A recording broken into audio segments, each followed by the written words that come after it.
My name is Sarah Turney, and this is Voices for Justice.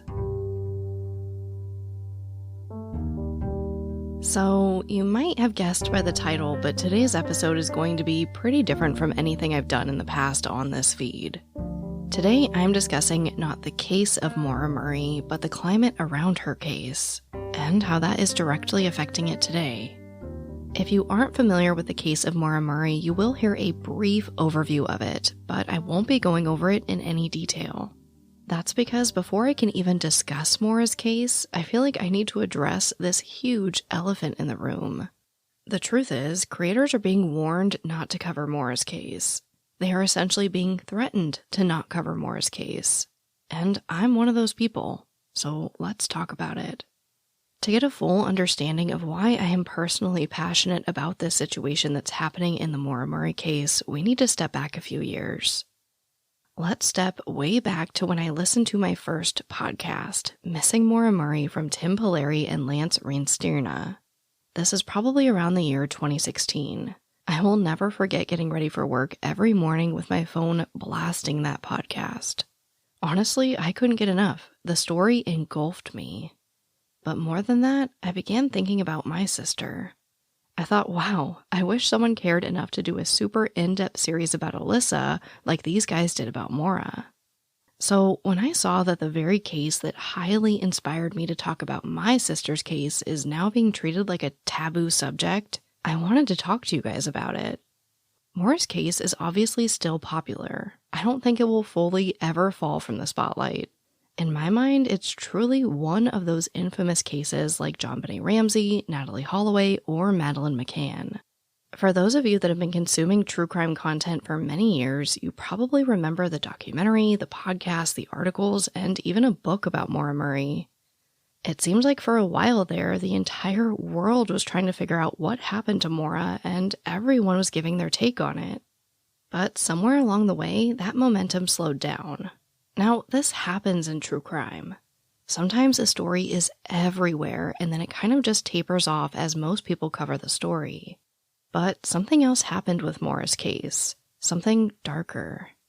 When I began telling people that I wanted to cover Maura's story, I was warned not to. I was told that I would be harassed, stalked, or worse. Then I began to notice and experience what was happening in the online Maura Murray community. How all of this came to be could probably be an entire podcast series in itself. So I'm just going to go over it at a very high level. Essentially, a kind of all-out war in Maura's case broke out online. People on all sides were being accused of some pretty horrendous things. Everyone's intentions with Maura's case were picked apart beyond belief. It seemed like every day there were new screenshots of messages and emails posted to discredit someone in relation to Maura's case. Creators were speaking out about other creators, consumers were speaking out about other consumers, and trolls were absolutely everywhere. It became about who was encouraging the trolls, who was victim blaming, who worked the case the longest and hardest, who knew the most. People were also analyzing every single word released from the Murray family. In time, most of what I saw on social media about the Maura Murray case was about those in proximity to it. The creators, the consumers, and the trolls. It felt and still feels like an all-out war at times. That being said, I think it's really important that I acknowledge that there are some really amazing people in the Maura Murray community, creators and consumers alike. I also believe that most people have or had good intentions when first learning about Maura's case. But I really think Maura has been lost in her own case. I began to see fewer and fewer posts about the facts. People weren't really talking about, like the rag in the tailpipe or going over the timeline of the day she went missing nearly as much as they were debating things like whether or not Maura was a sociopath or whether or not her sister Julie Murray needed to address certain issues in this ongoing war. Again, Maura seemed to be lost in her own case. Throughout this war online that still is raging at this moment, I've been tagged in a few posts. So I made a statement on Twitter. I said, quote, "For the record, I thought I should make it super clear whose side I'm on in all of this Maura Murray drama. It's Maura's. always Maura's, end quote. And man, did that open up a huge can of worms. Just that simple statement led to countless DMs, emails, and conversations with others in this community. Now, I'm really not here to feed into this drama, so I'm not going to go over this extensively, but I did want to read to you some of the comments I got on my own tweet. Quote, "Same, literally every word you said. The character assassination attempts people made over the years will never hold any weight to me. I see right through it. My priority will always be the victim and the peoples whose lives they touched who are now victims themselves." End quote. Another comment stated, quote, "Unfortunately, I feel like the more you speak out, the more drama will come your way. This case has some dark characters who like to play dirty. Just be careful. But thank you for using your voice to bring attention to Maura's disappearance." End quote. And another comment, quote, "Thank you for that. Why do you think the case has attracted so many dark characters? I was always naive and thought most people in true crime were interested in solving cases." End quote. And this particularly interesting comment, quote, "Why is this case so messy compared to others? Is it just people that are possibly involved or more about the gossip and theories? It's sad that the focus is on anything other than finding the answer to Maura's disappearance." End quote. Another comment, quote, "The nonstop, never-ending royal rumble." End quote. And the last comment I want to share with you, quote, "Maura and her family deserves justice, not whatever the hell is going on right now. It's always baffled me how people seem so intent on detracting from the victim and moving the focus from finding her to creating wild theories. It does more harm than good." End quote. Now, I've never covered Maura's case, and I've made very few public statements about the drama. Yet from this one tweet, I was inundated with questions about whose side I was on. I was sent what felt like an endless amount of screenshots showing conversations from creators and consumers alike about other creators. In short, it was a mess, and it's still a mess. It seems like the focus wasn't really on Maura or trying to find her. But more important than that, it was really scaring people away from covering her story. Now, you might be thinking, what's the big deal? Maura's case has gotten a ton of coverage. What more can be said? Honestly, that's a fair stance. There's no denying that Maura's case has gotten more than its fair share of coverage. But at the end of the day, it's still unsolved and Maura still needs our help. Honestly, one of the hardest things to hear in my sister's case was that it was too big for people to cover. It was too mainstream. Now, as a creator, I get it. Everyone has their own style and preferences for the cases they cover. I respect it. But as a family member, it was really hard for me to understand. You're telling me the case is so huge and I don't need help, but I'm still over here begging for the world to care because it's still unsolved. In my opinion, that's where Maura's case is at. It's infamous, yet the coverage has slowed. And I know that many creators steer clear of this case because they don't want to deal with the drama, harassment, or bad reviews that inevitably come with just mentioning the name Maura Murray.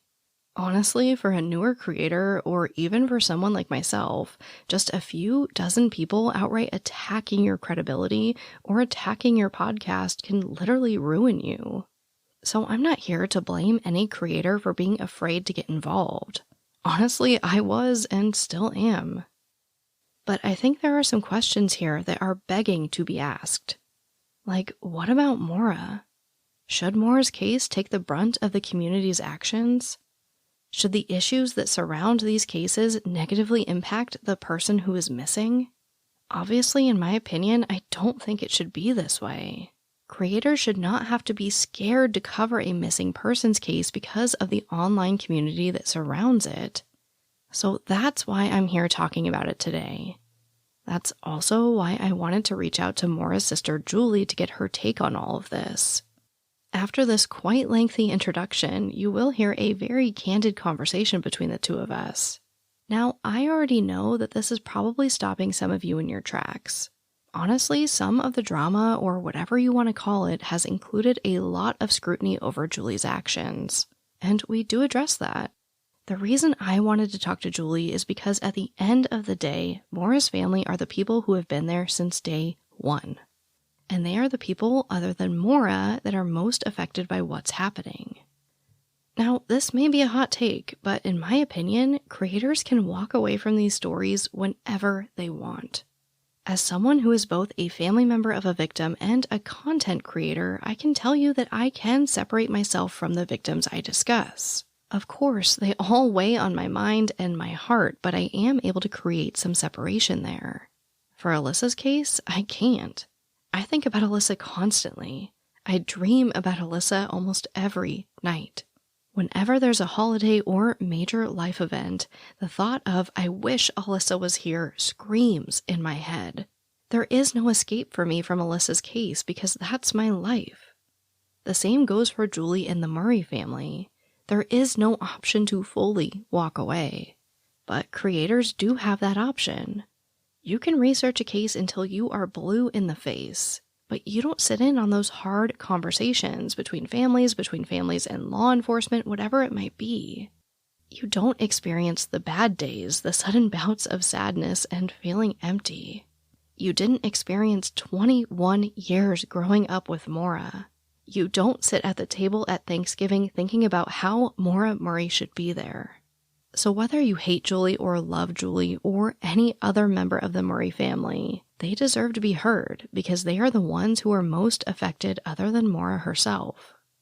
That being said, I'm not here to defend everything Julie or the Murray family has done in this case. No one on this planet is perfect. Not me, not you, and not the Murray family. I'm also really not here to attack anyone, not creators or this community. I really do think that 99% of the people that are in some way a part of this do have good intentions. Specifically, the consumers discussing the case. They spend and have spent countless hours tracking down facts to help Maura and her case. So please know that I see you and appreciate you. My goal with this episode is to just clear the air a bit. I want to address what's happening, how it's affecting Maura's case, and most importantly, how we can get the focus back to Maura and finding out what happened to her. I also hope that by pointing out how this has, in my opinion, just gone way too far, we can prevent this from happening in other cases. Honestly, I see something similar brewing in the Gabby Petito case. The victim blaming and the conspiracies have at times outright overshadowed the search for answers for her. But we can't address or prevent these things without discussing them. So that's all I really wanted to do today, just talk about it. To be totally honest, I've been sitting on this interview with Julie for weeks now. There's a few reasons for that, but one of which being I'm just scared. For those of you who have never heard of this situation and haven't seen it, that might sound dramatic. But for those of you that have followed it for a while now, I'm sure you get it. Making this episode could be dangerous. I made one tweet saying I was on Maura's side, and I got some things sent to me that scared the crap out of me. I have no idea what's going to happen by discussing this situation publicly with Julie Murray. But I had to think back to why I'm in this space in the first place. Of course, I'm here to tell you stories of victims in need of justice. But I'm also here to discuss the issues in true crime that are affecting victims and their families. I couldn't just say, no, I don't want to talk about this. It's too scary. There are too many people with high emotions about the topic. I don't want to put myself at risk. That's not why I'm here. Above everything, above even being here for these families, I'm here for the victims. And today, I'm here for Maura Murray. So without any further introduction or explanation, here is my conversation with Julie Murray. All right, we are now recording. So Miss Julie, can you just take a moment and introduce yourself? Well, first, let me say thanks for having me on. I've been looking forward to this since we met I think we met in 2019 in person in CrimeCon. And I've been a big fan of your podcast and I listen to your episodes. So thanks for having me on. But for those who don't know me, my name is Julie Murray. I am one of Maura Murray's older sisters. Maura Murray is a missing person to this day. She's been missing for 17 years. And just a quick recap. I know we're not going to go a deep dive into the case, but in February of 2004, Maura was a nursing student at the University of Massachusetts. And she just left and went to New Hampshire for reasons that we still do not know. And then she was involved in a single car accident in a town called Haverhill, New Hampshire. And she has never been seen or heard from since. Yeah. Yeah, absolutely. I mean, this is a case that, I mean, I'm pretty sure that your sister's case is the first one that kind of introduced me to true crime. I believe Missing Maura Murray was the first podcast I ever listened to. And forgive me, I'll never remember all the details because this was, 5 years ago or whatever. And there are so many details to this case, which is why we're kind of not covering it today, right? I feel like Maura's case and story deserves a lot more than one episode. I mean, honestly, it does deserve an entire series. It is a very intimidating case for me to cover because there are so many details and because of the community around it, which we're going to talk about. But I wanted to ask you, when did you specifically become involved in Maura's case, outside of, obviously just being her sister and caring? Yeah, I mean, the initial shock of the disappearance kind of rocked my world for not only the several weeks after, but for years. And I had just gotten stationed at Fort Bragg, North Carolina. I was a lieutenant in the Army. So I'm in this brand new situation, this brand new job, this brand new career. And then all of a sudden, my little sister's missing and I'm hundreds of miles away. So initially, I was sort of just a supporting my dad, who was leading the effort up, boots on the ground in New Hampshire every single weekend for years, looking, searching. There aren't any clues, so there wasn't anything found. So there's very little to go on. And so I was trying to continue to do my job as an Army lieutenant down in Fort Bragg while my sister's missing. And so that had its own set of unique challenges. But I did come up back home to Boston, and then we'd drive up the 3 hours to Woodsville when I could, and search with my dad. And so it was just constantly searching, trying to track down leads. And this was during, early 2000s. So social media had just started. I mean, Maura's case is deemed the first missing person case of the digital age. And Facebook launched the same week that she went missing. So we didn't have it like we have it now, where we had all these different Facebook groups and Twitter and Reddit and you name it, TikTok and those type of things. So it was really just sort of a boots on the ground type effort, some small forums, local forums, and it was just word of mouth, local rumors that we went on. But we didn't ever have anything to go on, and it was tough. It was hard. So I did that for a number of years until I got out of the Army. And then my aunt, Helena Murray, she did the brunt work of the social media stuff early on. So that was back when MySpace was around, and she had a MySpace page and things like that. But she unfortunately passed away. And that left a huge, huge void in my sister's case. And that's sort of when I stepped up and I kind of took on that public role, social media presence role. And I've been doing this ever since. Yeah. Well, and we're going to dive all into everything social media because I think that's a lot of what we want to talk about today. But I just want to give everybody an idea of kind of what you do behind the scenes. So what type of things do you spearhead for her case now?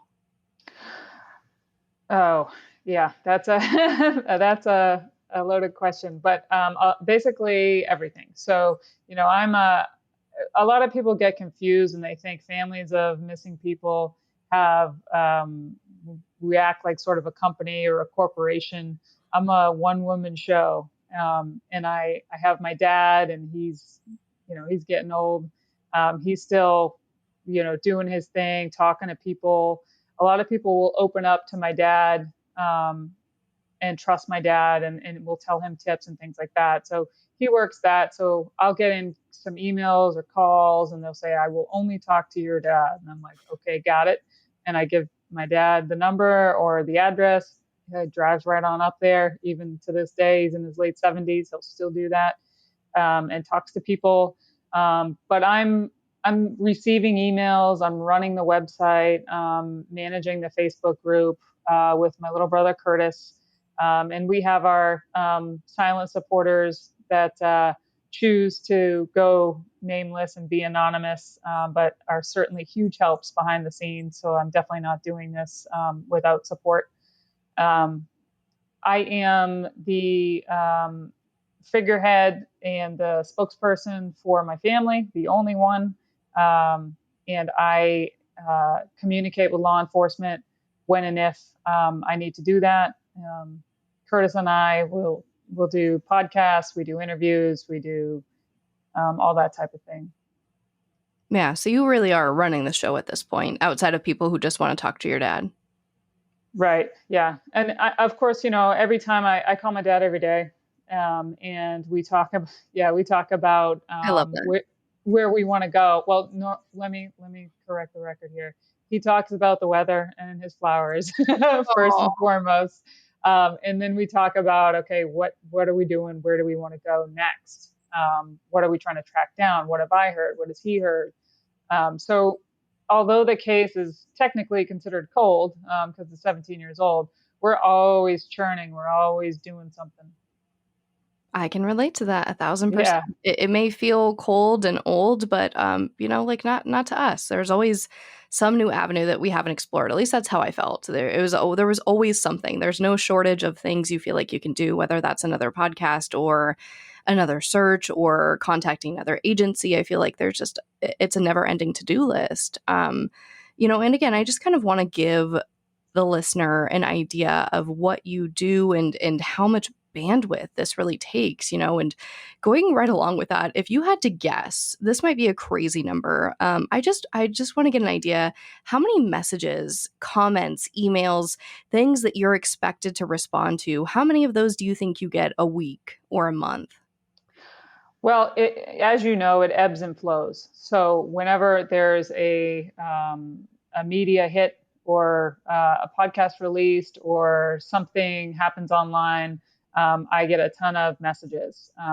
So typically within a month span, I would say probably upwards of hundreds. But again, it's not every day. Cumulatively over the course of a month, I would typically say 100 would probably be accurate. Of course, once a big Oxygen series, docu-series hits, that gets into the thousands, and that kind of trails off. So yeah, I mean, it takes a lot of time, and it takes a lot of, and I don't think people realize this. I know you do, but the emotional toll of that. I'm a pretty private, introverted type person, so when I have to be on, it takes a toll on me, because then I kind of have to come down. I call it like the media hangover. Yeah. I'm sure you know what I mean. Yeah, I mean, to your point, it is hard to be on all the time, especially when you have those off days. I mean, I experience this, so I just have to imagine that you do as well. There's just some days where it does feel really sad, and there's not as much hope maybe as other days where it's just a hard day. And you get these messages, and you want to encourage the people who care. You want to show them that you care, that they care. You want to develop this rapport. And sometimes it's just really hard because you don't always feel like we're going to find her someday. Like some days you just don't feel that way. So I totally sympathize with that. It's really hard. And when you get so many messages, I know I do. I feel guilty that I can't respond to them all. Like I used to in the beginning. I used to spend, I mean, my goodness, most of my lunch breaks at work, most of my bathroom breaks at work. Every free second I had essentially was responding to messages and responding to comments because I wanted each and every person who cared about my sister to know that I cared, that they cared, and that I appreciated it. And once it gets to a certain point, it's like you can't anymore. It just gets too big. I mean, that's how I felt. Do you feel similar, or am I just speaking out of turn? Oh no, I feel the exact same way. And for someone to take the time to make a comment on Facebook or to send me an email, however small it is, or even if it's just, hey, I'm thinking about you and I'm praying for you. Yeah, I feel horrible when I can't respond to that, because that fuels me, and it does give me that little bit of hope that there's compassion and empathy out there in this mean world. And I want those people to know that I hear them, and I want to thank them. But like, there's times where you just can't get to it all. Yeah, absolutely. Absolutely. So let's dive into this community that we've been kind of talking about. Now, I'm just going to ask you to define the Maura Murray community. And I assume that this is going to be a mashup of all social medias, right? We're not just talking about Twitter. We're not just talking about Reddit. We're not just talking about the infamous now Facebook group. We're talking about, this community as a whole. So how would you describe the Maura Murray community? Yeah, I think it's important that we first define that defining the community is huge, because in the whole true crime space, not just the Maura Murray community or your sister's community, it's people in true crime are either there by choice, or they're like you and I. We don't have a choice. We're here, right? And we have to be here, and we can choose to ignore it, but we're in it, and we're being talked about every single day on all these different social media things, and every single word we say is analyzed and overanalyzed and twisted. And so I think it's important for people to understand that I did not choose to be here. And if I had a choice, I probably wouldn't be in the true crime space. It's just not my thing. I'm more of a history person, and I, want to watch sports and stuff and go hiking. But here I am, and I'm part of it. And so for my sister, we have this community of people that the overwhelming majority want to help. They see this mystery. They see that we don't have any clues. We don't have any answers. The police don't release any records. There's been no named suspects in over 17 years.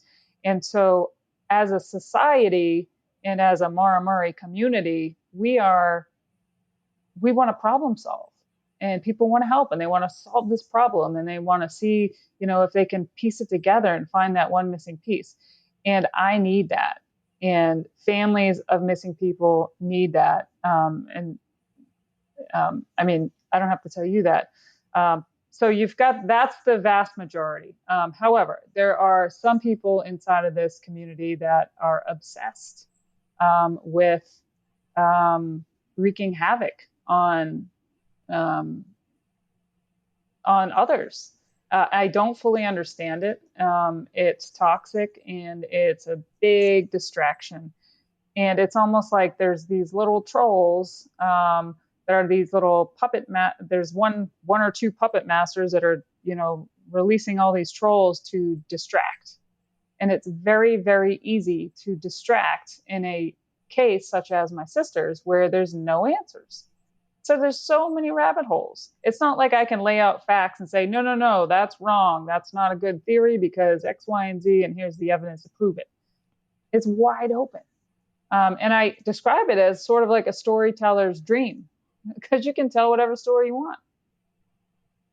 And so you've got these people that want to help. You've got these toxic people. We've been infiltrated by trolls who want to distract.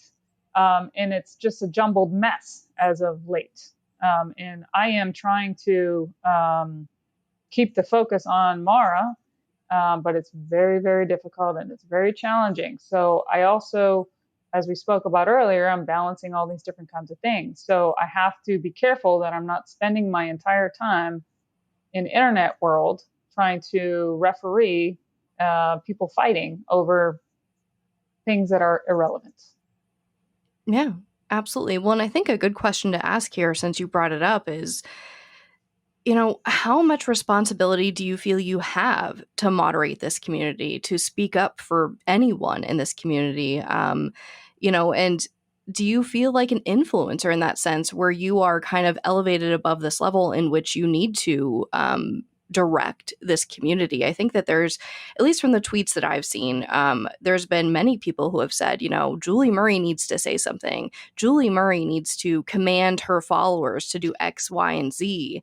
And in my head, it's not as if you're choosing to be an influencer. You haven't really crossed that line. You're not really putting out your own content. You're not out there making a ton of TikToks about things. You're not out there, establishing this big Instagram profile or whatever it might be. And I want to know, in your mind, what type of responsibility do you think you have to this community? That's a great question, and I'm glad you brought that up, because you're right. I am not in this. I'm not a content creator. I'm a family member. I am a secondary victim in this. I am not in this to capitalize. I'm not in this for profit. I'm just in this so that I can continue the awareness for my missing sister, because we haven't solved it yet. And I need someone to come forward at this point, 17 years later, with that missing puzzle piece. And if I don't continue to talk about it and try to do the best that I can to keep awareness on her case, then people are just going to forget. And that one missing puzzle piece is just going to get, just lost in the shuffle. And we're going to, have all these Twitter debates about, irrelevant stuff. So my philosophy is, and I learned this from the military, is lead by example. So I can only control myself.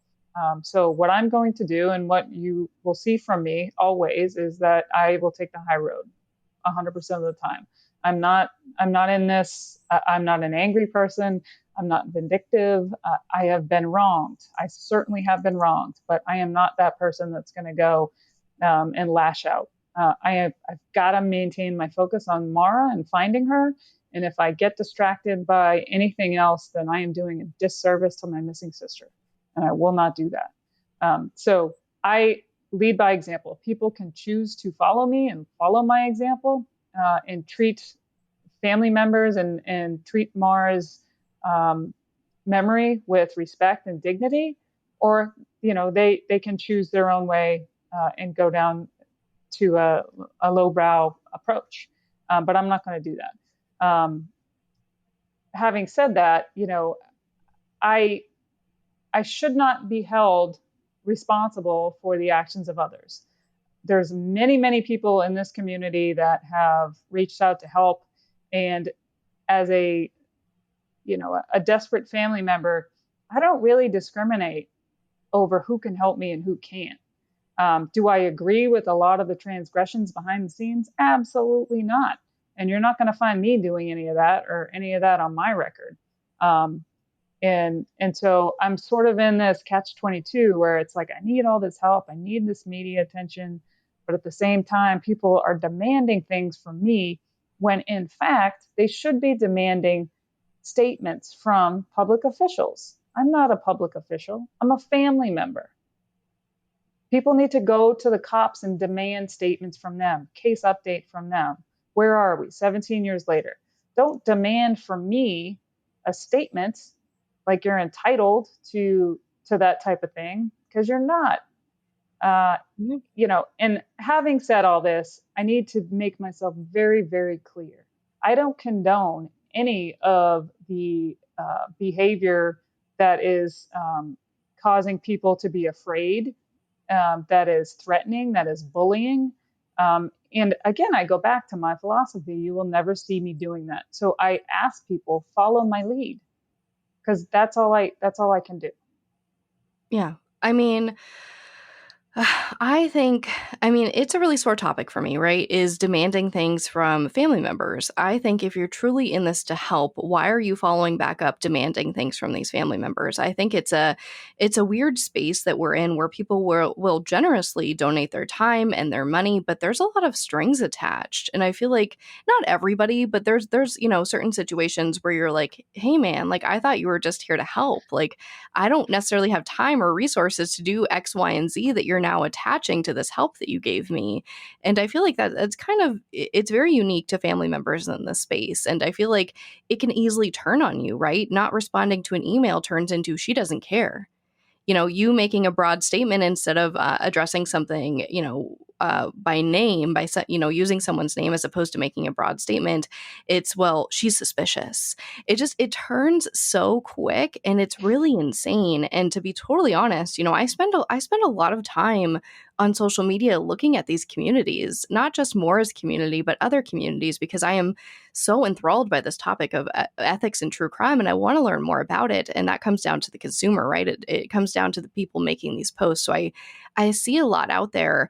All of that to say that Maura's community is very unique to me. I don't see this in pretty much any other community in terms of aggression, in terms of people attacking you. I think that, like you said, there's so many people that really do care, and they're doing amazing things, and they're just trying to kind of fact find. But there's a lot of aggression, and there's a lot of toxic people out there that I think are kind of scary and not in this for the right reasons. And I by no means know every single thing about this online community. I think it would take, basically you'd have to get like a doctorate degree in the Maura Murray community to understand each and everything that's going on. Like, even I was put on one of those email chains, right? One of these massive email chains that people always talk about. And I'm like, what is going on? But that being said, I just kind of wanted to state for the fact that I do believe that the community has really gone sour and kind of toxic, and it makes me sad. And that's the whole reason I wanted to have this conversation with you, because I want to talk about how you think the community is affecting Maura's case. Yeah, that's a great point. So negatively is my answer. It's negative right now. The current status of the community, the online community, is negative. It's toxic. It is not even about Maura. It really isn't. It's it's people that have inserted themselves into the case and have brought with them giant egos and the sense of entitlement. So it's like, who knows who's privy to what, and who knows more, and who's been at it the longest. I'm here to tell you, I don't care how long you've been at it. If you find that missing puzzle piece and you just joined the Facebook group yesterday, you're just as valuable as someone that's been here from day one, since, February 9th. And that's the thing. I tell everyone, like we discussed before, I can't discriminate. I'm not in a position to discriminate who can help me and who can't. I'm not a company. I don't employ anybody. I have no employees. I don't control anybody. I can only speak for myself. And I just wish people could all get on the same page and realize the humanity behind what we're all here for. It's a missing woman. And I'm living, breathing flesh and blood, right, sitting right in front of you. And I'm her family member. I'm struggling with this every single day, every single night, and I need help. And the toxicity in this community is just, it's not helping. It's distracting. And at every chance I get, I say, could we please focus on Maura? But it's hard when you have all these egos involved. Yeah, I mean, I really do feel like the focus has been taken away from Maura, and that it just breaks my heart, to be totally honest. And while we're at this subject, I do want to touch on, how you think this has affected Maura's legacy, because I feel like people don't really understand that as you create this content, I mean, my goodness, even as you create a Twitter post, you are kind of shaping the history of these people in a way, because you don't know what people are going to find when they Google the words Maura Murray. It might be your tweet saying something negative about her. It might, be a Facebook post that says something great about her. But I do feel like her legacy has been kind of tarnished, and I don't mean to like overstep my bounds. I mean, it's your sister, not mine. But it's hard because I see people villainize a lot of her behavior that I find to be kind of normal, and I do feel like I had an advantage with my sister's case, and her being 17 and not yet hit that threshold of adulthood. They kind of gave her this pass for her behavior. But yet Maura is demonized for, again, what I think is pretty normal behavior for a 21-year-old. I mean, I'm not saying that all of it's right. I'm not saying all of it's wrong, but I don't really find a ton of what she did to be abnormal. So how do you feel that all of this is affecting Maura's legacy? I mean, I imagine that there's younger kids in your family that will someday Google Maura's name and have to find these things. So I would love to get your take on all of that. Yeah, I mean, tabloid bloggers have absolutely destroyed Mara's image, and essentially turned her into an unrecognizable character in an alternate universe where they write themselves in as the victim. They become the victim in Mara's story, and my family and Mara herself are the villains. And they go as far as to blame my family for our own trauma. Blame the family of a missing woman for their own trauma. I mean, it makes me sick. It's disgusting. There are no ethics in that. Mara is not here to defend herself. I admit, my dad and I and Curtis, my other siblings, we're the only ones. She's not here. She can't defend herself. And to just pick and choose bits and pieces of a 21-year-old's decision-making skills and post it in a public forum without context, without empathy, is just horrible. And like you said, yeah, I mean, if people Google Mara, they're going to find these bits and pieces of her young 21-year-old life that are just pulled and put on public display and ruthlessly scrutinized by this online community that is supposed to be here to try to help find her. But no, we're going to talk about how how an armchair diagnosis of a sociopath comes to be. How does that come to be? How is that victim centered? How does that help us find Mara? Why is that on the internet? Why? That's not ethical. It's not morally right. And I think there's this line where some of these armchair sleuths cross where they think, okay, I found this information out about a victim or a family member, and now it's my responsibility to post it online. That's wrong. That's not okay. And that's where the ethics in true crime we need to talk about it. We need to have a conversation because too many content creators, too many tabloid bloggers are doing that. And it's not okay. I think I went on a huge tangent and I don't even remember what the question was, but You're doing great. That's how I feel. That's my best form of being, is being on a tangent. But yeah, I mean, it's such a bittersweet thing, right? It's twofold, because not only is it content creators putting that out there, but there's also obviously a demand for this content from the consumer. People are obviously reading, listening, watching, whatever it might be. And I think that, a lot of consumers fail to understand that the second you stop giving them your money, which is your eyeballs, it's your ears, it doesn't have to actually be your money, they'll most likely stop creating this content. So it's like, I feel that there's a responsibility on the creator as well as the consumer. Like, if you read it or you see it and it doesn't feel good to you, it might be time to stop supporting that creator. It might be time to kind of walk away, because I think that that's the best way to discourage this content. I mean, whether we like it or not, true crime is a part of the entertainment business. There's no getting around that. I'm not saying it should be. I'm just saying that's how it is. There is a lot of incentive to create this content, and that incentive is, mostly fame and money, right? I mean, a lot of people are in this for the right reasons. I think that that's a huge driving force for a lot of people. But once you take away those incentives of, we're not going to listen to you when you put out stuff that doesn't feel good, we're not going to watch it, I think that those creators slowly die out. So I just kind of wanted to, I guess, say that for the record. I just think it's an interesting aspect that people don't think about is, as long as there's demand for content that talks about Maura being a sociopath, there will probably always be content out there like that. It's just, I don't know. It's something I'm really passionate about, so I just had to bring it up. Yeah, I wanted to talk about something that I heard you mention, and if we don't want to go there, that's fine. But I remember hearing one time there was a seminar or a conference at a college, and it was going to feature Alyssa, and they were going to do some analysis, and you were like, "Oh, I want to go because I want to know what these people are saying about my sister, and I want to be there to sort of, I don't know how if you were going to be able to, but protect her image, or just know about what was being said about her."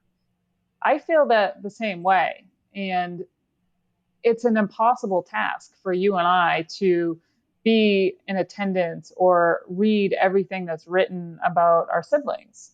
And how do we, as family member advocates, protect the image of our missing loved ones? Um, I think we're in the right vein by saying, okay, we need to hold these people to account. We need to say, if you're going to post salacious, sensationalized clickbait, we're going to stop following you. We're going to stop reading it, and silence you in that way, because that's all there is for these people. It's that attention. It's those clicks. It's breaking news. Come back to my website tomorrow. It's that type of tactic that destroys the images of our missing loved ones, because people pile on to that. They're like, oh, this is okay. They're well respected. And so, I'm also going to talk about these unfounded things about this victim or family member. So we've got to make a change, and we've got to get to a better point to where people at least give pause to clicking on that clickbait material. Because you're right. When it feels slimy. We all know. And why are we clicking that? For entertainment. Yeah. Oh, yeah. Yeah, for entertainment, because we're interested. We want to see what the next thing is. And I actually had this on my list as like a side question, because one of the things that I'm laughing, I'm smiling because it really does make me laugh whenever I see anything that's like exclusive news story about this case. I'm like, like, it doesn't matter what case it is. But like, in my experience, whenever I saw anything like that about my sister, exclusive new information, I was like, okay, so here's my question, besides my just tangent here, is, have you ever read a headline that said exclusive new information, and there was actually exclusive new information inside of that piece of content, whatever it was? Because I've never seen actual exclusive content when they advertise that there's exclusive content. I think that's not why one time, not a conversations are single important. time.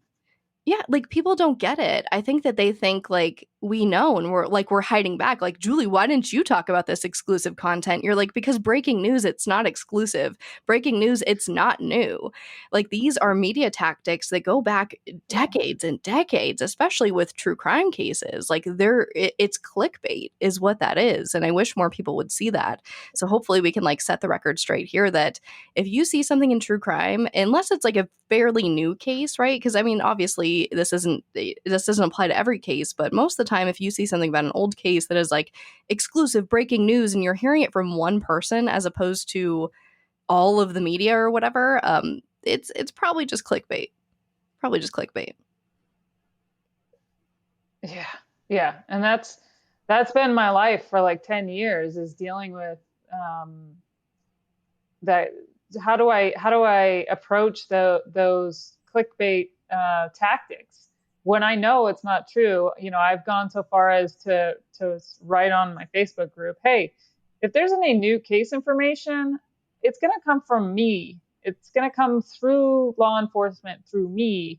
And I've confirmed that with law enforcement on my sister's case. I'm like, hey, are you giving like breaking information on my case and bypassing me? And they look at me like I'm crazy. They're like, no, why would we do that? We're going to you. So I don't know. Well, you're not alone in that either. I've seen that happen in plenty of other cases where the family member has to actually go to law enforcement and say, "Oh my gosh, are you talking to this creator, whoever it might be?" Because they're saying that they have this new exclusive information.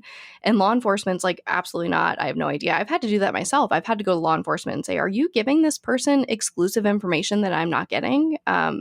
Which is silly because then you get back to wasting resources and wasting time because these detectives, 9 times out of 10, aren't just working your case. They have a ton of other cases, and that might be the one email they get to about your case that week. And it's like, well, you took up my bandwidth. You get my 1 hour a week or whatever. And that's dispelling rumors and, lies. And it all comes down to like a focus away from the case, taking away resources that could be used to actually finding this person, which kind of, segues me into my next question is, how do you think that this community around Maura and her story has affected possible witnesses or persons of interest? I mean, my gosh, I'm afraid to put out, this episode, to be totally honest, because I know that I'm going to be attacked. I can't imagine being a witness in Maura's case, even if that's a friend that may have talked to her. I mean, anybody. I just imagine it would be terrifying to come forward, at least from what I've seen online. But I would love to get your take on what you think this community is doing to these possible witnesses or persons of interest. Yeah, it happened. It started happening about 10 years ago, where real sources felt alienated, and they stopped coming forward. They stopped speaking publicly, and then all of the sudden, now there was suspicion because they don't want to talk to a certain person. Now we need to look into them as a suspect, and it's just crazy talk. And people are afraid, and they don't want to be the content of the next blog post. And that goes for witnesses. It goes for people giving tips. It goes for people supporting my family. I don't need to tell you this, but every single person in my family has been publicly humiliated, to the point where there's nothing left. Like every speeding ticket, every misstep in every single person in my family has been posted online. And so once you've exhausted all of that, the tactic now is to go into the history and anyone that supports my family and start exposing them. So let's publicly humiliate anyone that wants to support this family of a missing girl. And it's sick. And people are like, oh no, I'm not going near the Maura Murray case because, I got this, drunken public citation back in 1987 that I don't want put out there. And at this point, I don't blame them. And it's not fair. And it's hurting my sister. It's hurting the investigation because now we've got these potential missing puzzle pieces floating around that people are afraid to speak up about. And then you've got these other people that aren't afraid and they just speak up about whatever, and it's total speculation. And now law enforcement has to go spend resources they don't have, money they don't have, time they don't have, just nothing. And it's exhausting. Yeah, I mean, it all just draws focus away from Maura. And Yeah. I mean, from the creator side of things, absolutely. I mean, when I forget exactly what I posted on Twitter about the case, I posted something and immediately I got so many messages and emails that was like, be careful about the Maura Murray case. Even if you don't cover it, if you just talk about it, people are going to look into your past. They're going to dig things up. And I'm like, do it. Like honestly, like I can't. And maybe because I'm in a different position, I obviously empathize with what you're going through. It's absolutely insane and it's absolutely scary. Like other creators have told me too, like, don't touch that case. It's not worth it. It's not worth the drama. And at the end of the day, all I see is Maura. I see Maura and I see the fact that there is so much drama, for lack of a better word. There's so much just crap around her case that has nothing to do with actually finding out what happened to her. And I think that that's what's so sad. What's so sad is that we have to sit here for an hour or whatever today and talk about this instead of talk about her case. But I do feel like it needs to be addressed. And I'm hoping that by us addressing it, it might give them, I don't know, more of a sympathetic lens that we're real people and that you're a real person. And I don't get the feeling from you that you're ungrateful at all. Like, I'm sure that you're extremely Mhm. grateful for all of this talk about Maura. I mean, this case is one of the most popular cases in true crime. There's no getting around it. And I think a lot of that is because of this kind of crazy community that surrounds her. But in the end, it's kind of cannibalizing the case in a way. I mean, I don't even know what's straight. You know what I mean? I go on there and I'm like, oh, I didn't know about that. And I find myself going down rabbit holes. And I'm like, wait a second. You know what I mean? You have to kind of pull yourself back and think about, is this actually helping the case, or is this just disparaging someone for no reason? Why am I interested in this? Is it because it's dramatic? I just I can't get away from this feeling that people think that you're ungrateful when it seems to me like you just want to get the focus back on Maura. Yeah, I mean, anyone that's spent any time with me knows that I am so grateful, and I don't even feel entitled to my own sister's case, and I want people to talk about it. And when you have a missing person case, you need people to talk about it. You need it to be in the public eye. So there's been plenty of people out there that have put themselves out on a ledge and said, I'm gonna, take one for the team and put myself out here and talk about this missing woman. And I am so appreciative of that. I am equally as appreciative of those type of people as the ones that are anonymous and that are, by my side all the time, and who I've established great friendships with and who I've trust, and it's hard to trust people because especially with the toxicity in my sister's community and in the online banter back and forth, you could write an email to one person and all of a sudden your email's posted online, and it's just that lack of trust.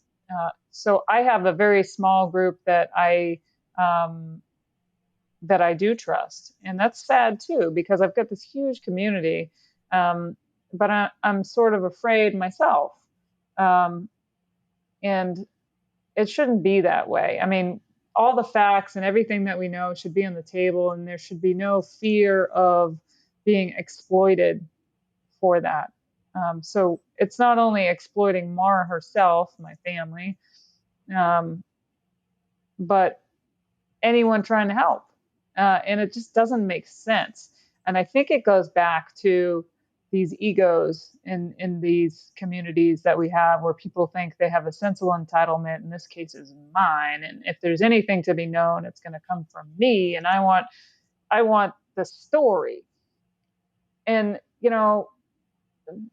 my sister was a real person. I'm a real person. It's more than a story. So when you start to rationalize clicks over morality and humanity, you create a situation where you've got all these trolling behaviors, and it's hard to control once it starts. And I think that's kind of where we are with it now. I agree. Yeah. And the ownership over this case is really strong. Yeah. And ownership in true crime is something I've spoken about publicly about many cases. You know what I mean? It's something that happens to a lot of cases, unfortunately. But it's just, for me, it's so wrong to covet it like that. Because if we want to real talk right now and talk about who was there first, it wasn't any of these creators. It's the family. Who's been dealing with the police since day one? The family. Who's been dealing with all these persons of interest since day one? The family. Who knew them before all of this media exposure? Who knew them before this case even happened? The family.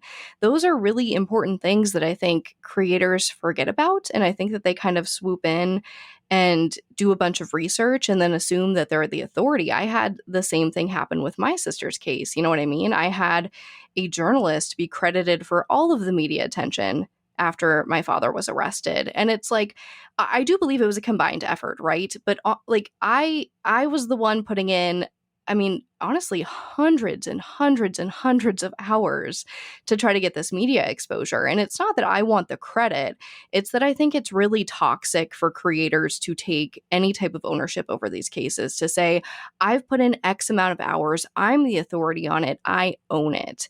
That's not right. That's somebody's story. And if you look at like a historian, right? Somebody who is the end all be all on, let's just say, Susan B. Anthony, right? that person still doesn't own Susan B. Anthony's story. I don't care if this is a historian that has worked on it for 40, 50 years. I don't care if they were there, the day she was born. Maybe that's a little bit different, but you know what I mean? It doesn't matter how much you Yeah. research a case. You don't own these stories and you don't own these people. So I don't know why people act like that. I mean, my God, you even said it. Like, you don't own your sister's story. I don't feel that I own my sister's story. So why are people who have never met our family members acting like they own this story, acting like they're the reason for all these breaks in the case? I think it's really selfish. And I think that anybody who says that they own any true crime case is also a toxic person, because it's a huge effort. The reason that Maura's case is so big isn't because of one creator or one podcast or one book or whatever it might be. It's this huge effort of so many people coming together and caring and talking about it. So I can't with ownership in the true crime community. I think it's really sick and it's really toxic, and I don't think it helps anyone. I don't think that one person should be the end all be all for any case. I don't think I should be the end all be all for my sister's case. Like, go out to many sources. That's the beauty in this true crime community, is that so many people can contribute. So why we're leaning on one creator for one case has never made sense to me. Yeah, I agree. And in my sister's case, we have people that have literally written themselves into the story. So now, when you're a reporter, and we'll use your Susan B. Anthony example, you don't write yourself into Susan B. Anthony's life. You report on it. And so we have a little bit of an issue there with Maura's case, because people want to, it's a cash cow, and they want to, use her for their launching point for their careers, and they write themselves into the story. I can't wrap my head around it, how people don't see that is so hurtful and so wrong. But here I am, reading stories about, people who are victims in my little sister's missing person case. It's crazy. Yeah, the focus just gets shifted. And I think you brought up a good point. You say that Maura's a cash cow, and I feel the same way about my sister's case. I want to ask you, how do you feel knowing that? I obviously I don't have the real numbers, but I imagine that people have made upwards of hundreds of thousands of dollars off of your sister's case, if not more. How does that make you feel? Well, it would make me feel better if the monetizing of her case was with her best interest in mind. So if it was Maura centered, victim centered, raising awareness, you keeping her best interest at the heart of whatever content you're creating and selling, and that would be fine. I don't have a problem with that. I don't have a problem with people making a living off of creating awareness for missing people and family members. The problem is when it becomes about them, and the victim is exploited and the family members are exploited for no reason. And that's what I feel happened to Maura. Yeah. Honestly, I see a few different people who I feel insert themselves into Maura's case. Mm-hmm. Why do you think they do that, if you had to guess?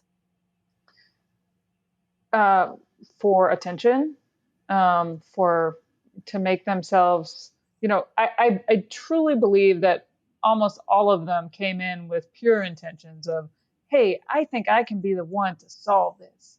That's great. I want hundreds of people that have that motivation and that drive. Please, I welcome them all. Let's all try to solve this. But when it starts to become that territorial side, and now it's power and it's influence and it's it becomes something more about, it becomes, the story is more about them than it is about Maura, and it's ego driven, and it lacks empathy. So if any of these people had ever said, you know what, I made a mistake, let me hold myself to account, let me correct the record, or admit I was wrong, and here's why, and it's corrected, and I apologize, and let's move forward.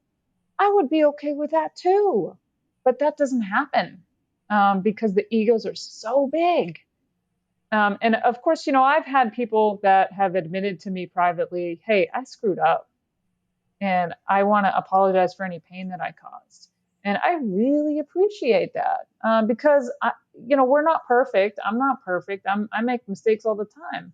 Um, I don't know if you follow the crazy drama lately, but I put a thumbs up on a private message because I get hundreds of them. And I felt like it was like the thumbs up heard around the true crime world. It was like shocking that I acknowledged something. It, just saying I got it. I didn't even read it. And that was a huge deal. And so now I've got to like make sure that I don't touch my phone at night, or I don't butt dial somebody or something like that. And that's not the way that it should be. But back to my point is, we're all going to make mistakes, and content providers included, family members. But as long as you're a big enough person to admit, hey, I screwed up and I want to correct the record, that's fine. But for Maura's case, people are not willing to do that. Yeah, I don't understand how people are so hesitant to say, like, I'm so sorry I messed up. I've done that plenty of times, my goodness. Like, as much as I speak about ethics and true crime, I'm the first person to say I'm not perfect. We Yeah. are all evolving and growing every single day because, hi, that's life. That's what happens. You have new experiences and you change. So it really does.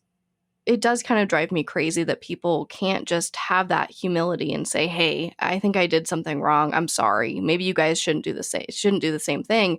That's also kind of the responsibility of being an influencer, which I take really seriously. Like we were talking about it earlier, but I hate the word influencer, but I do influence people in their actions, and there is responsibility that comes along with that. And I wish more people would take that seriously. But it also goes back to what you were saying about like the thumbs up message is you're not an influencer, Julie. At least you don't define yourself as one. I don't see you as one.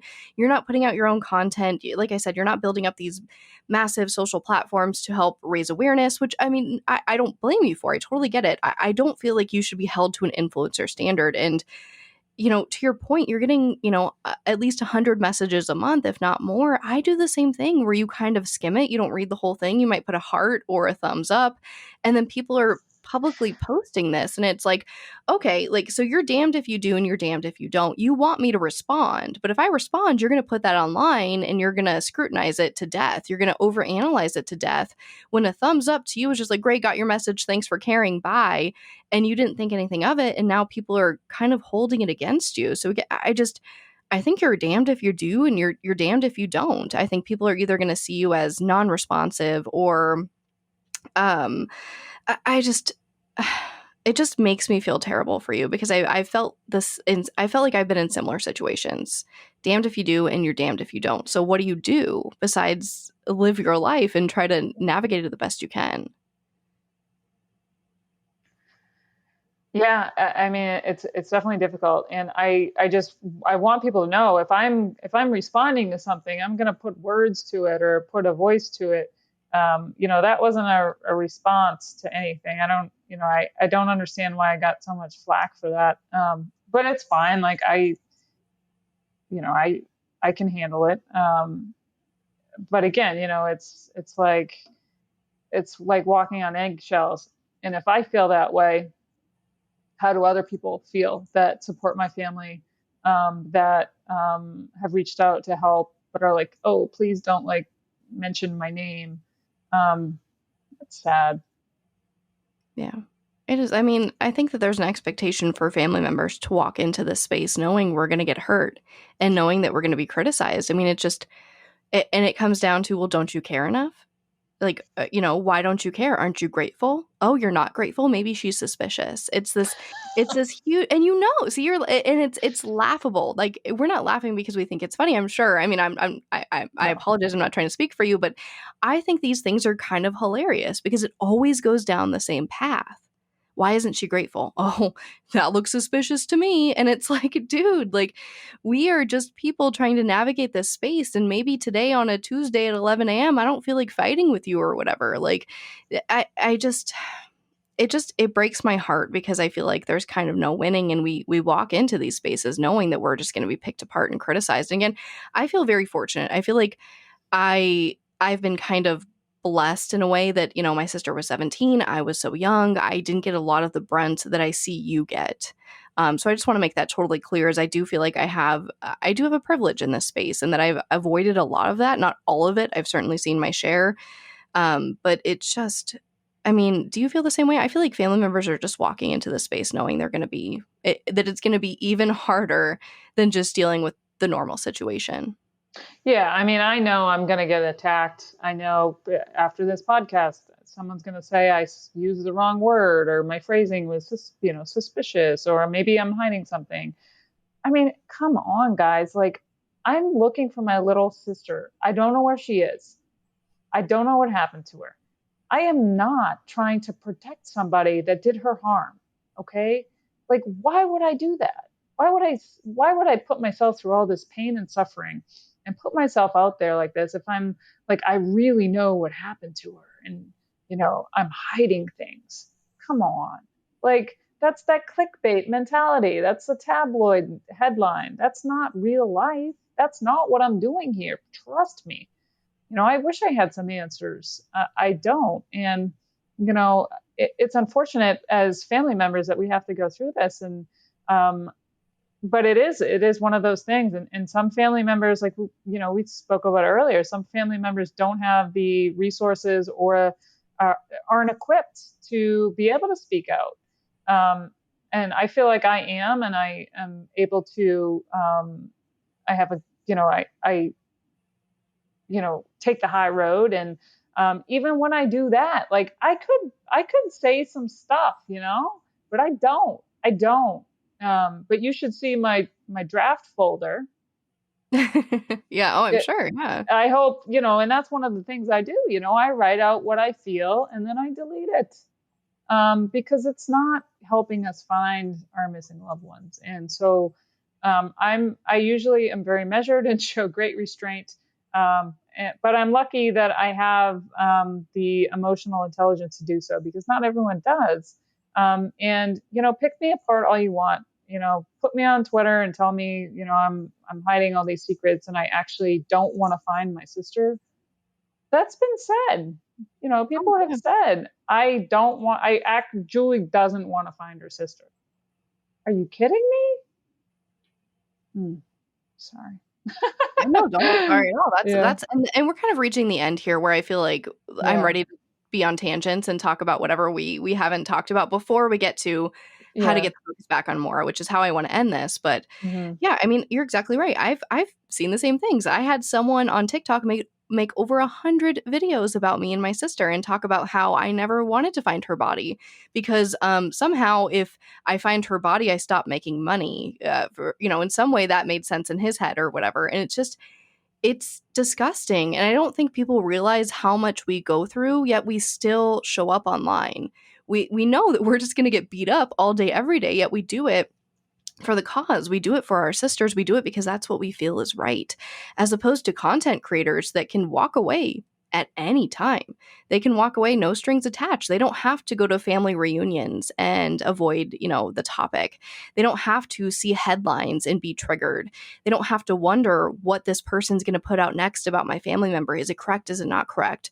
That everyday worry and just lingering in the back of your head isn't there for creators. They are free to walk away anytime. But even if we walk away from social media, we're not really ever free of these cases. They always live in our heads. And I just wish people understood more of what it takes to really have an online presence in these cases. And again, you get it so much worse than I do, but I commend you for showing up for her every day. I mean, I've seen a lot of families who try to speak out publicly and then they walk away because it's too hard, because it adds more trauma on top of the trauma. And why put yourself through that? You know, I totally respect and understand people who say, my family member who's missing or murdered wouldn't want me to have to go through this again.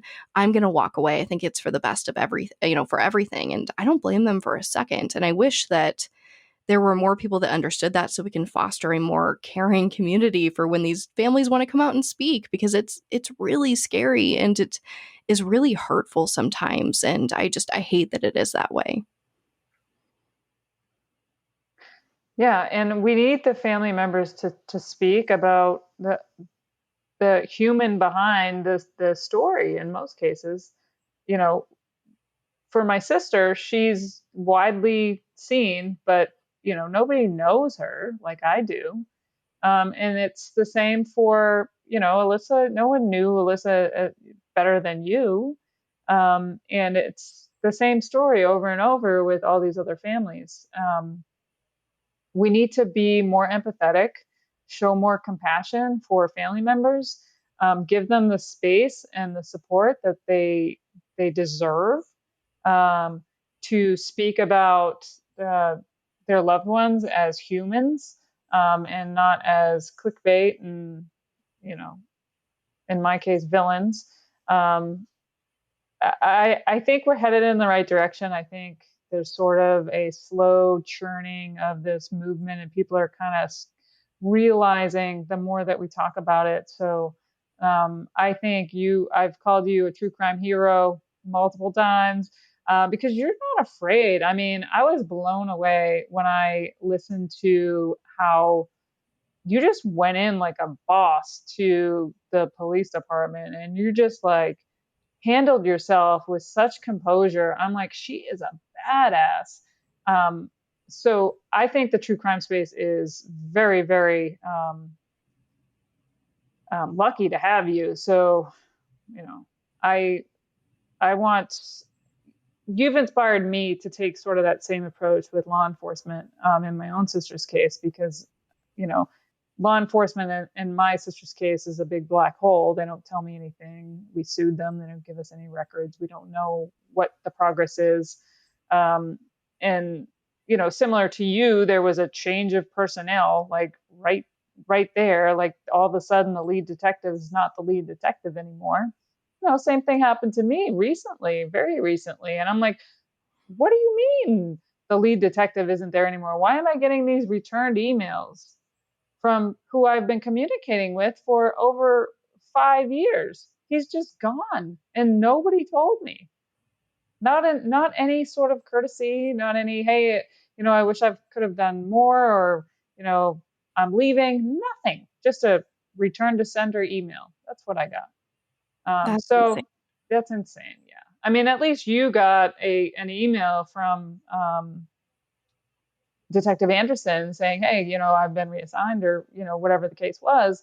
But there's situations like mine where you don't get that courtesy, and I'm unsure why. And then I start to think, like, is it because of the media attention and all this craziness that's happening on the internet that is now affecting the way law enforcement is treating my family? So does law enforcement now believe the tabloid blogger about, how my family is this horrible clandestine group where we sit in the basement and plot how to, I don't know, who knows, like distract and tell lies and keep secrets?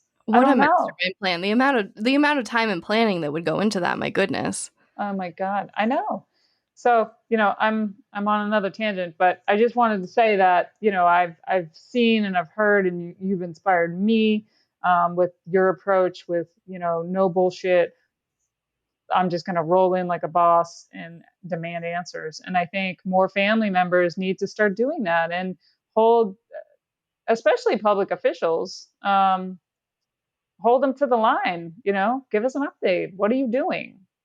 And then, and everything we've talked about so far about holding content creators to some sort of degree of ethics and morality and what they provide. And the more family members and the more you and I start standing up and doing that, and people see us leading in this way, I think consumers will follow suit, I hope.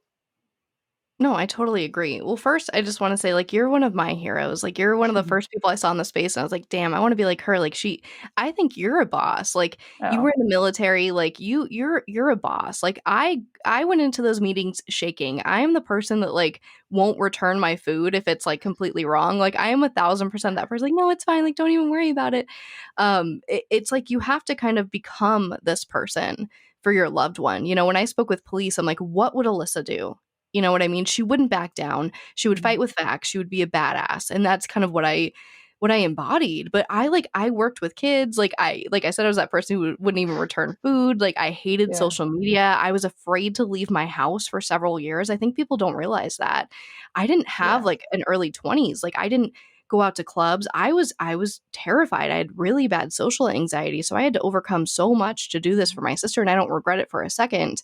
But I just want to kind of say that I wasn't like born like this. You kind of become this person because of your yeah, circumstances. You adapt and you evolve. Um, but talking about adapting and evolving and going, back to your point of consumers seeing what's going on and things changing, I truly believe that. I was in marketing for, in a past life or whatever now. And it's conscious consumerism is a thing that is growing in every single realm. Look at all these documentaries about the ocean. You know what I mean? Look at people boycotting seafood. Look at mm, even just people wanting to pick more green products. Is this recyclable? All of that trickles over to everything. Most consumers want to feel good about what they purchase. They don't want to think that it's hurting kids, or it comes from a sweatshop, or it's hurting the environment, or animals are treated horribly. I mean, I know that there's plenty of people who just don't care, but studies show that people are caring more and more about this conscious consumerism, and that is trickling over to true crime.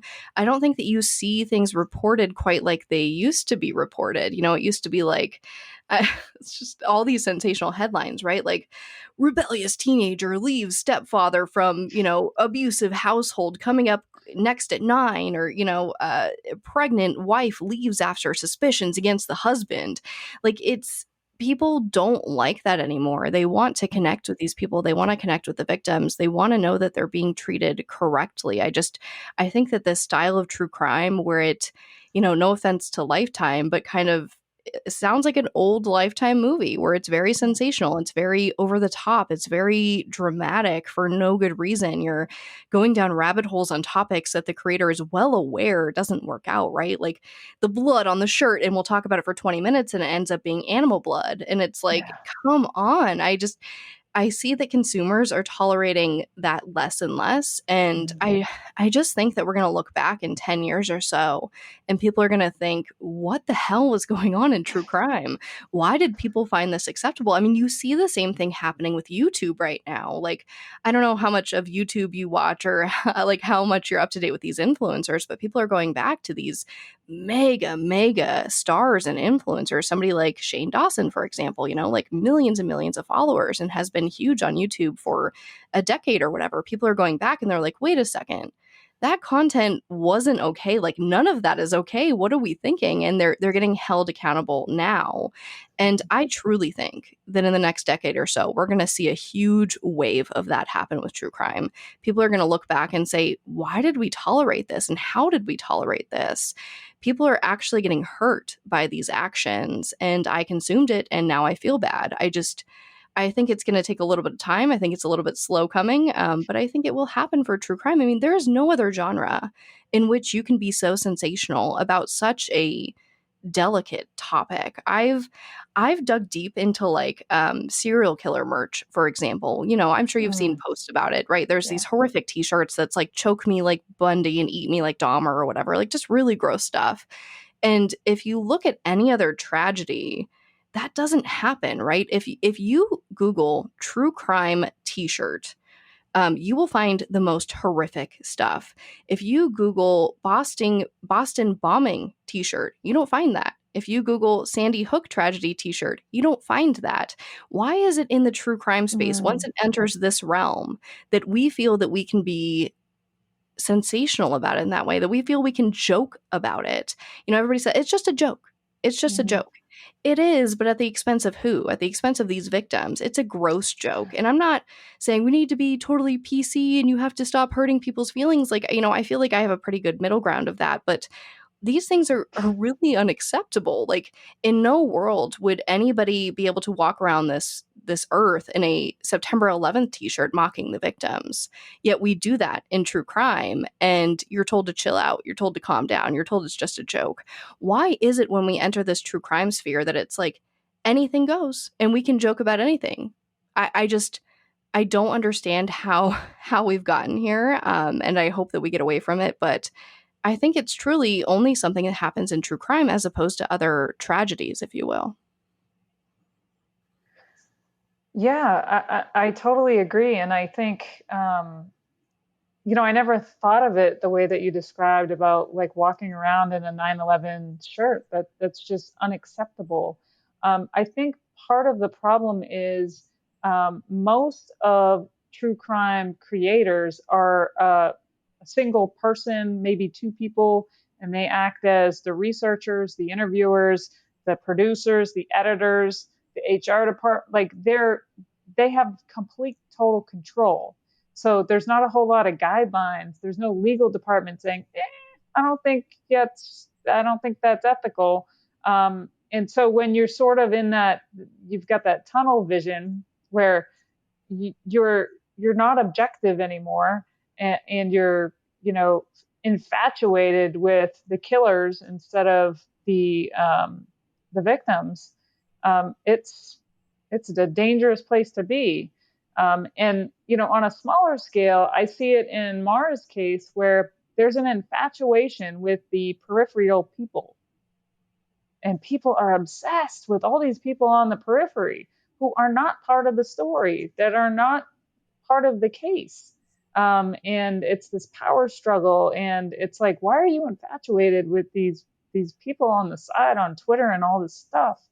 But you raise a great point. That's got to change. I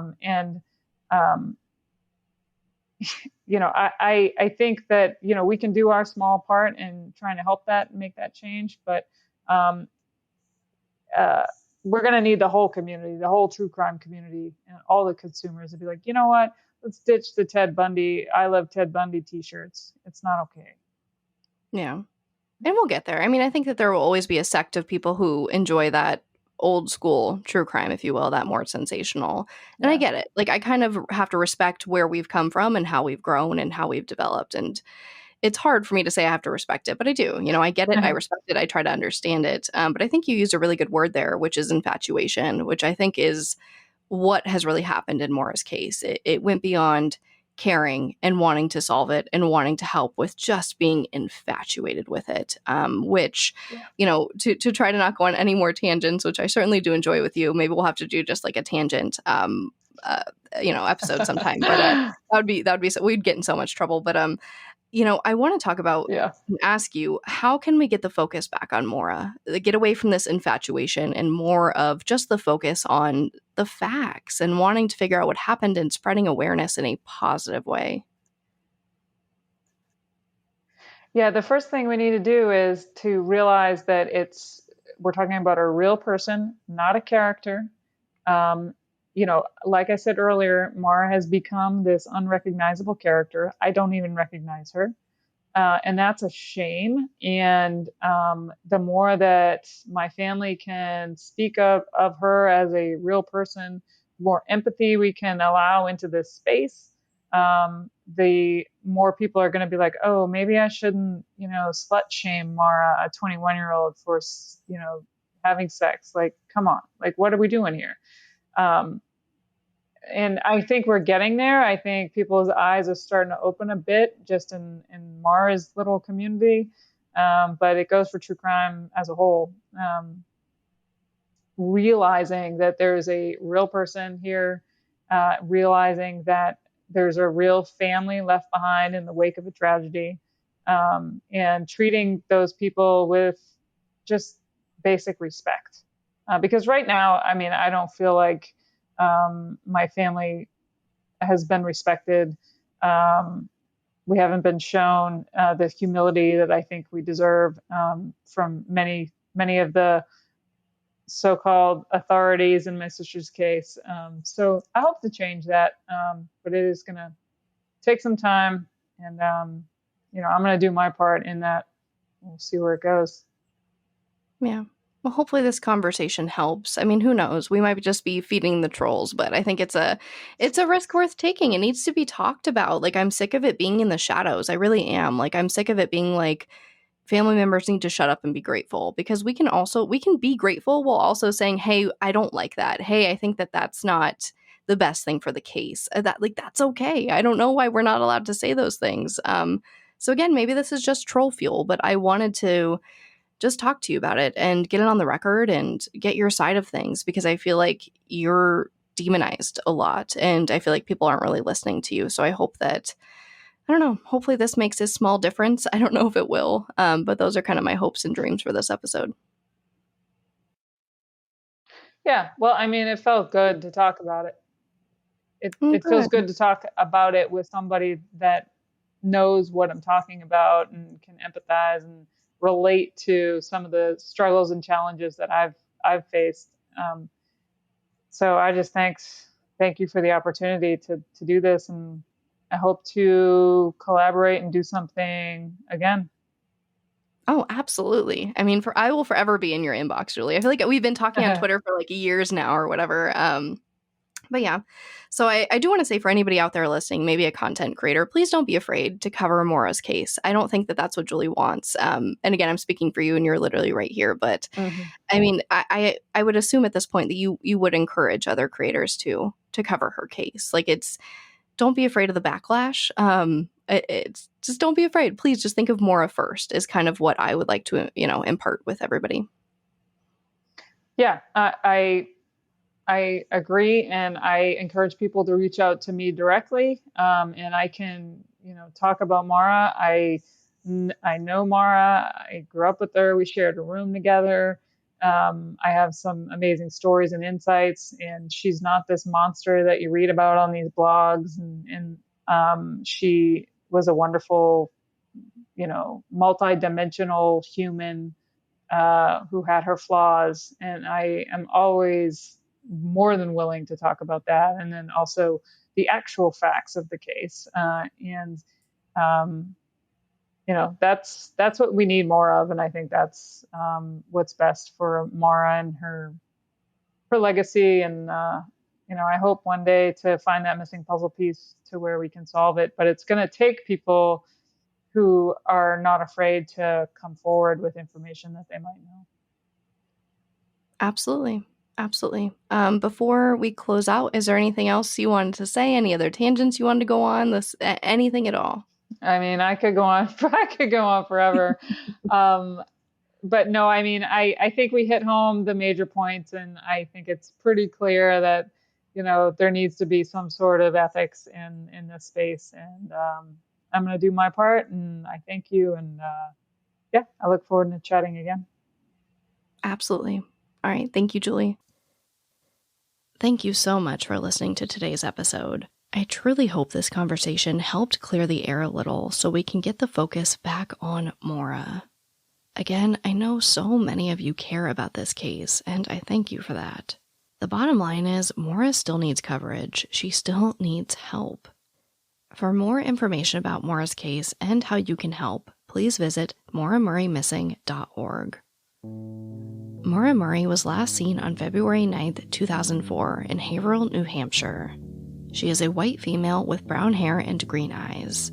She is approximately 5 foot 7 inches tall and weighed 120 pounds when she went missing. Anyone with information is urged to call the New Hampshire State Police at 603-846-3333. But as always, thank you, I love you, and I'll talk to you next time. Voices for Justice is hosted and produced by me, Sarah Turney. For more information about the podcast, to suggest a case, to see resources used for this episode, and to find out more about how to help the cases I discuss, visit voicesforjusticepodcast.com. And if you enjoyed this episode, please take a moment to rate and review the show in your podcast player. It really does help more people find the podcast and these cases in need of justice.